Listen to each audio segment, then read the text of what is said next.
My daughter had been planning her engagement party for 6 months, and everything appeared flawless. The backyard of our property in Kelowna was lined with lights.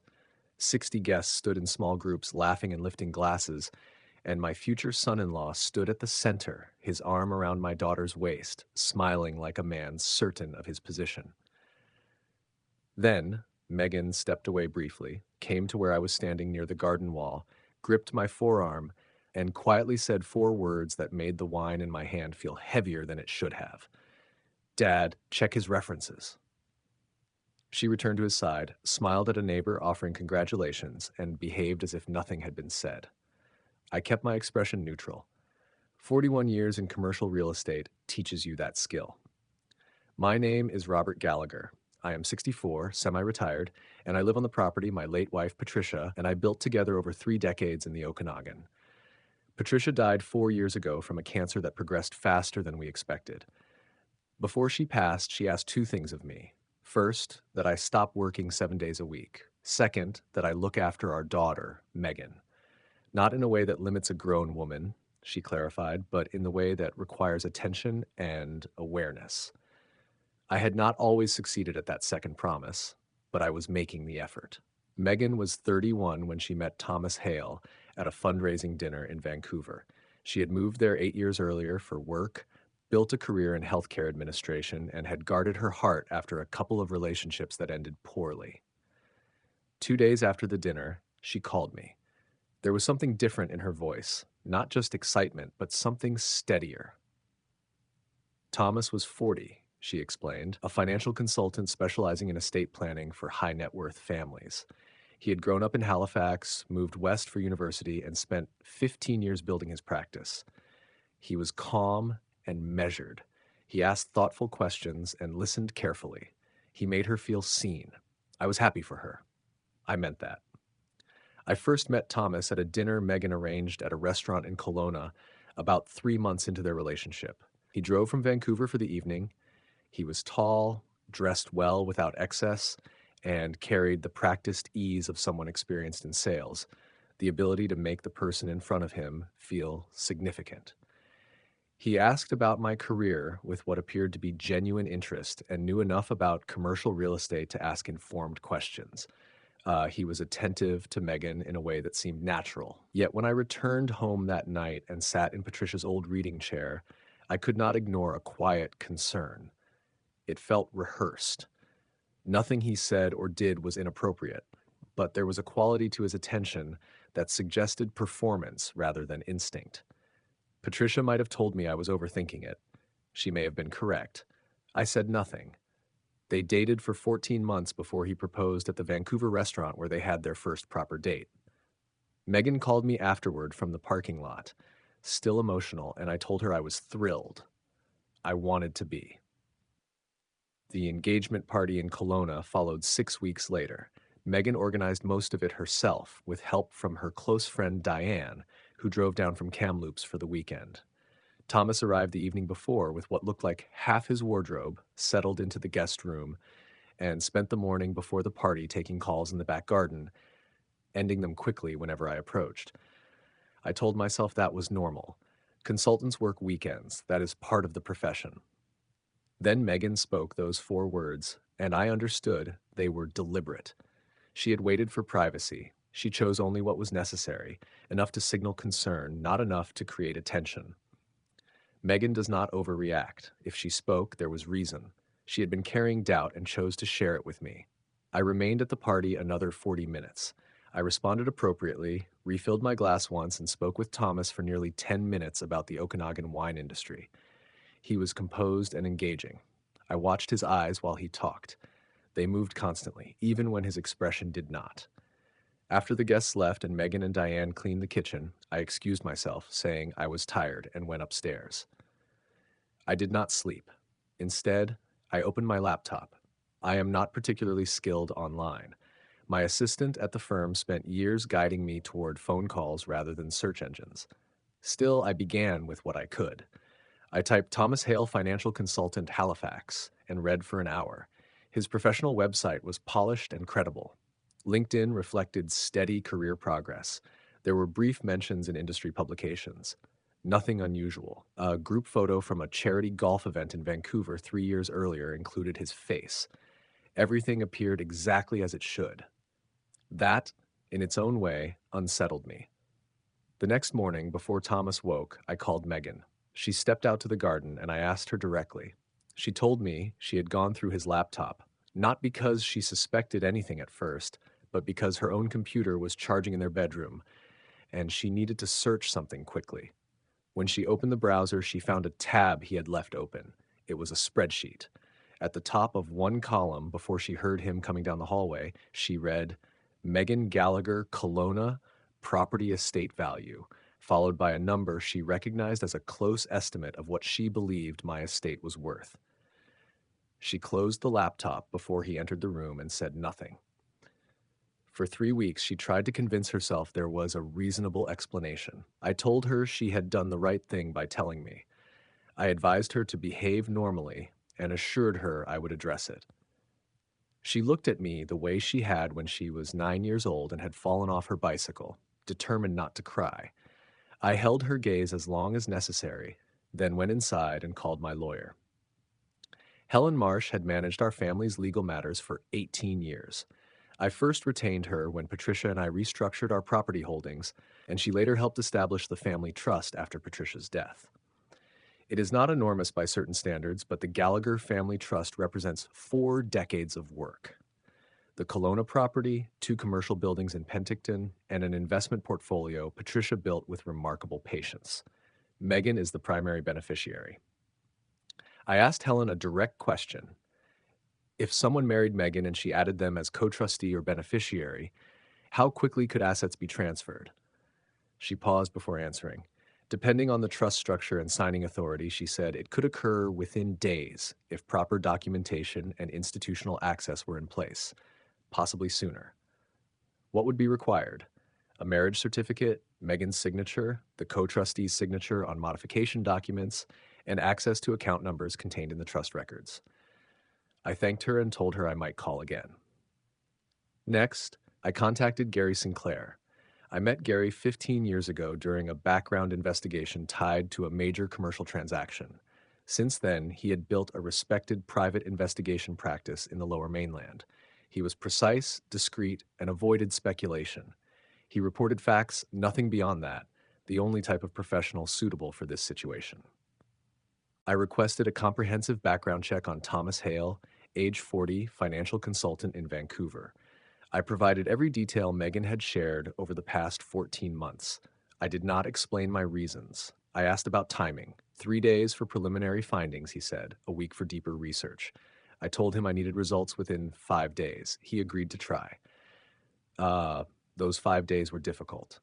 Thomas remained in Kelowna for 2 days after the party, polite and easy to host. Each evening, we sat across the dinner table discussing wine, property markets, and the challenges of the Coquihalla in winter. He handled conversation well. At moments, I almost liked him, which made the situation more troubling. He returned to Vancouver on Tuesday. Megan stayed 1 additional day. I shared what little I knew, and again urged her to act normally. She was afraid, but there was also a controlled anger that steadied her. Patricia had been the same. In my family, when fear and anger combined, the result was composure. Gary called on the 5th day. The name Thomas Hale was not accurate. His legal name was Trevor Halliday, born in Moncton, New Brunswick, 41 years ago. The Halifax background was partially correct. He had lived there. But his professional history differed significantly from what appeared on LinkedIn. 7 years earlier, there had been a civil lawsuit in Nova Scotia. A former business partner alleged that Trevor Halliday misrepresented financial documents to gain access to a joint account and later liquidated it. The case was settled out of court. The settlement amounts were sealed, but the filings remained on record. There was also a prior marriage. Trevor Halliday had married a woman in Fredericton and divorced after 22 months. Through property records, Gary learned that her father owned a substantial commercial real estate portfolio in New Brunswick. According to a source Gary described as reliable, though unnamed, the divorce settlement included a payment to Trevor that came from the father-in-law, who preferred to resolve the matter quietly. Gary added a third name to his report, a woman in Calgary. Her name was Renata Voss. According to Gary's findings, Renata Voss was 44 years old, and she and Trevor Halliday shared a numbered company registered in Alberta. The company showed no visible business operations, yet funds had moved through it. Gary had the transfer records. I sat in my office with the phone to my ear, looking out over the vineyard along the south side of the property. Gary, I asked, is this man intending to marry my daughter to gain access to her inheritance? I believe, Gary replied carefully, that something very similar has been done before, and the structure here is close enough to justify serious concern. I instructed him to continue.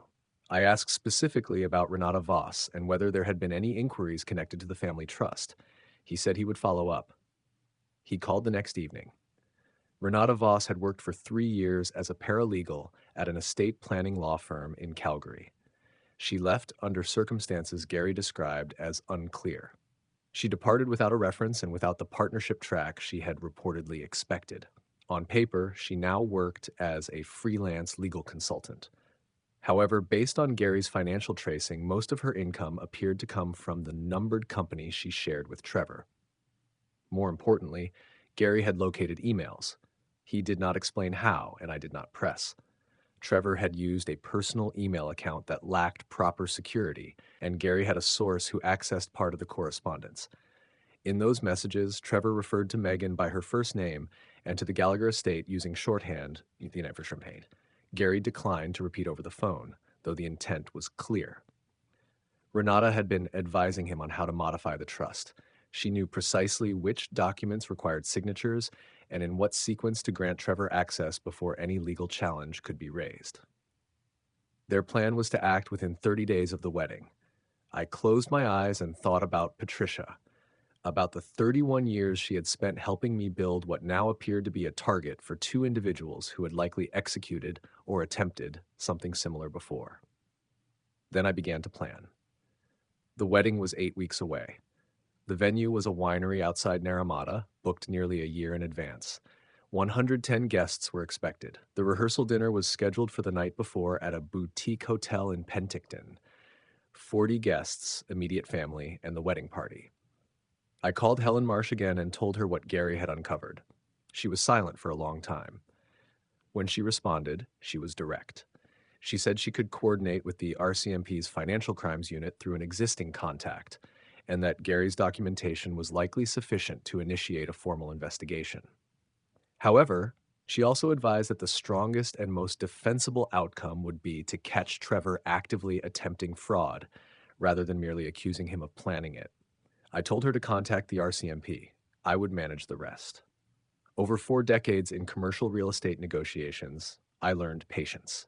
The person who speaks first in uncomfortable silence often reveals more than intended. The moment you show your position is rarely the correct one. Timing matters. So I waited. I called Megan and told her everything. She remained silent for a long moment.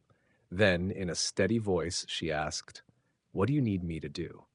That is who she is. I told her to change nothing. Continue planning the wedding. Respond to Trevor's messages as usual. Show no sign that anything had shifted. It was a significant request of someone who had just learned that the man she intended to marry had likely been evaluating her inheritance since early in their relationship. She agreed without hesitation. Gary confirmed that Renata Voss would be in Penticton the weekend of the rehearsal dinner. She was registered at the same boutique hotel under her own name, listed as a wedding guest. She was not on Megan's guest list. Trevor had added her through the wedding planner's external vendor coordination, claiming she was a legal consultant reviewing the venue contract. She was reviewing no such contract. I arrived at the Penticton Hotel the morning of the rehearsal dinner, checked in, and met Gary in the lobby cafe. He handed me an envelope containing a printed summary of his findings, signed and dated, along with a USB drive holding the supporting documents. He also gave me a small digital recorder, compact enough to fit inside a jacket pocket, with a 6-hour battery life. The rehearsal dinner began at 7 p.m. The hotel's private dining room overlooked Skaha Lake. In the early September evening, the water was still and reflected the copper light of sunset. Trevor was composed and confident. He delivered a toast to Megan that was sincere and well received. My son Daniel, who had driven down from Kamloops, leaned toward me and quietly said, "I think I misjudged him." I told Daniel I hoped that was true.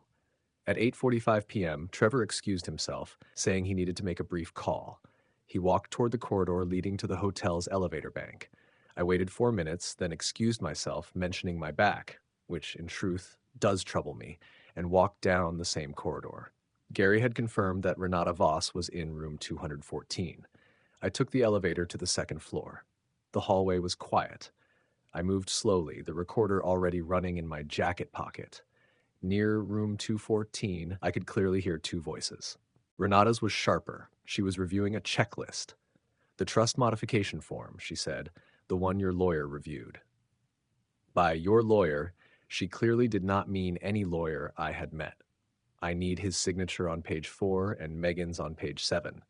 If you get both before midnight Friday, I can submit the transfer request at opening Monday. The banks won't flag it if it comes through the trust account with both signatures on file. Trevor asked about property transfers. "Those take longer," Renata replied, "but they're not critical. The liquid assets in the investment account are more than sufficient. We'll be clear before anyone realizes it wasn't a routine distribution." "What about the old man?" Trevor asked. "He doesn't have signing authority anymore. The trust was structured so Megan became sole trustee at 30. Even if he figures it out, there's nothing he can do legally until after the funds move. By then, we'll be 2 countries away." Trevor laughed. It was the same pleasant, easy laugh I had noticed from the beginning. Now I understood its source. Standing in that hallway, I felt something settle in my chest. Not anger, but something steadier and more lasting. I texted Gary, 2 floors up. Then I texted Megan. She appeared at the end of the hallway about 90 seconds later, having told Trevor's mother she needed some air. Her expression was controlled. I gestured toward room 214 and held up one finger. She nodded. We stood outside the door together. Inside, Trevor was outlining the timeline. Monday transfer. Tuesday morning flight out of Vancouver.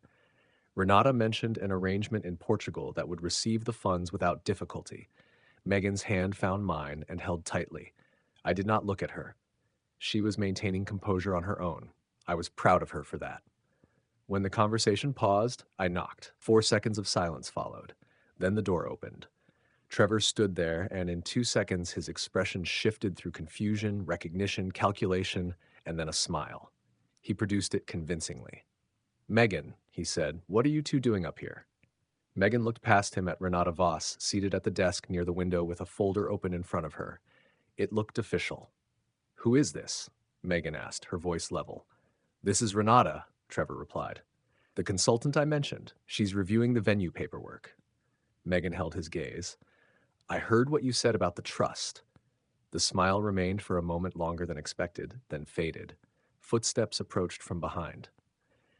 Gary arrived with 2 individuals I recognized from a meeting earlier that afternoon at a discreet office in downtown Penticton. Corporal Andrea Whitt and her colleague from the RCMP Commercial Fraud Unit had spent 90 minutes reviewing Gary's documentation and Helen Marsh's legal summary. They had determined there were sufficient grounds for active investigation and immediate intervention. I addressed Trevor directly. "You should understand something. I know your real name is Trevor Halliday. I know about the Nova Scotia lawsuit. I know about your former wife in Fredericton and her father's settlement. I know about the numbered company you share with Renata. I know what you intended to do with my daughter's inheritance, and so do the RCMP." His face became completely still. Corporal Wheat stepped forward, identified herself, and informed both Trevor and Renata that they were being detained for questioning in connection with an investigation into alleged financial fraud. Her tone was calm and procedural as she read their rights. Renata made a sharp comment about lawyers. Trevor said nothing. They were escorted from the room. The folder on the desk, containing trust modification documents with Megan's name already entered on page 7, was photographed and seized as evidence. I remained in the doorway briefly after they left.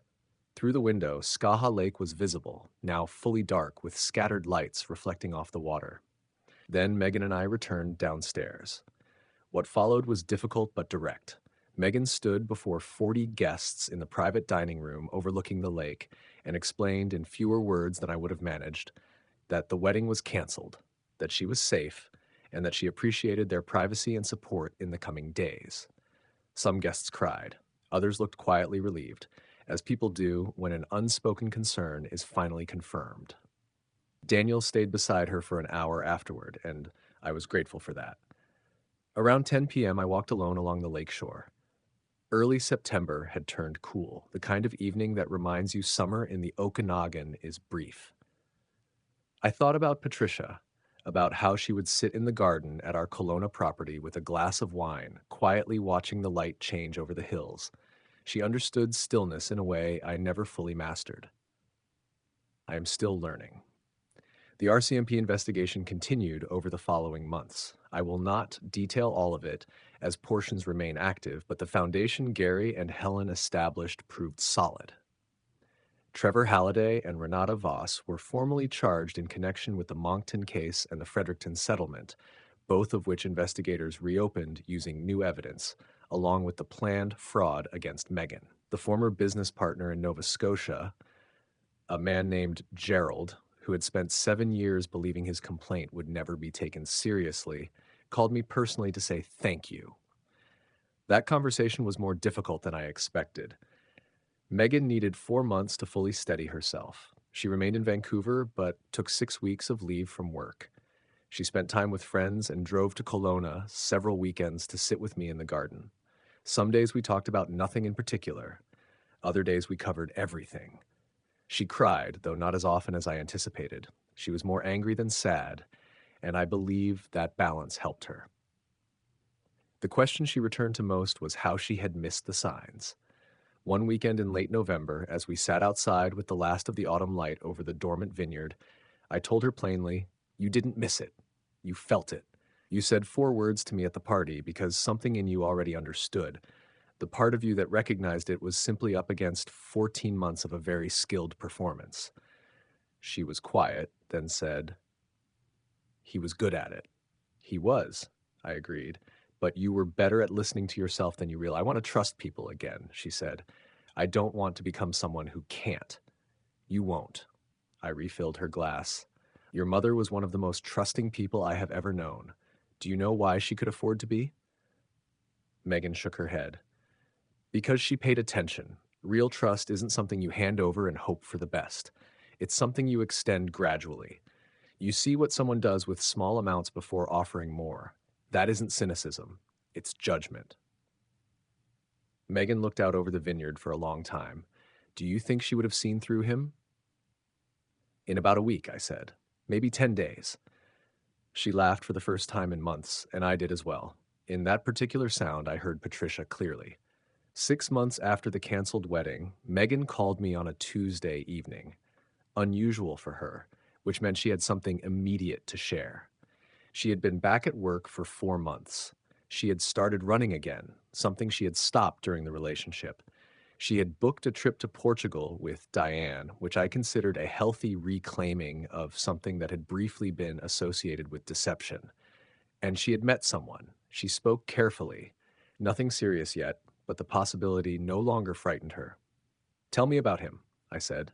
She did. She described small details with precision. How he apologized to a waiter for taking too long to order, how he spoke about his family comfortably and without editing himself, how he told her on their second meeting about a failed business venture and what he had learned from it. She was observing closely. I could hear it. "That's good," I told her. "Keep watching." "I will," Seth, she said. After we ended the call, I walked into the garden and stood where Patricia used to sit. March in the Okanagan is still cold. The vines are cut back, the hills pale brown, far from their summer color. Yet the light carries a clarity that exists nowhere else. I considered what it truly means to protect someone without limiting them. You cannot safeguard the people you love by standing between them and every uncertainty. Patricia understood that the best protection I could offer Megan was not a barrier, but tools. Notice what doesn't add up. Trust the quiet instinct that something is wrong. Ask for help before a situation becomes unmanageable, and recognize that real love does not arrive flawless. It arrives honestly, with imperfections visible, and it remains when circumstances become difficult. I thought about Gerald in Nova Scotia, who persisted for 7 years before being heard. I thought about the woman in Fredericton whose father paid to make a problem disappear, a solution that protected no one in the long term. The contrast between those responses carries consequences over time. I went inside, poured a small glass from one of the estate bottles Patricia favored, and sat in her old chair. If you are a parent, grandparent, or anyone who cares about someone moving toward a commitment that gives you pause, understand this. Your instincts are information. A quiet sense that something is off deserves examination, not because everyone should be treated with suspicion, but because a brief, careful review costs little compared to what it might prevent. You do not need to accuse. You do not need to create conflict. You simply need to look and ensure that the person you love has the full truth before making a permanent decision. The most difficult part is not the investigation. It is trusting that the people you love can handle the truth. My daughter handled it with more composure than I could have expected. She carried the concern alone for 3 weeks before speaking to me, which says everything about her character. Patricia was right to make me promise to pay attention. I am still learning how to be worthy of that promise.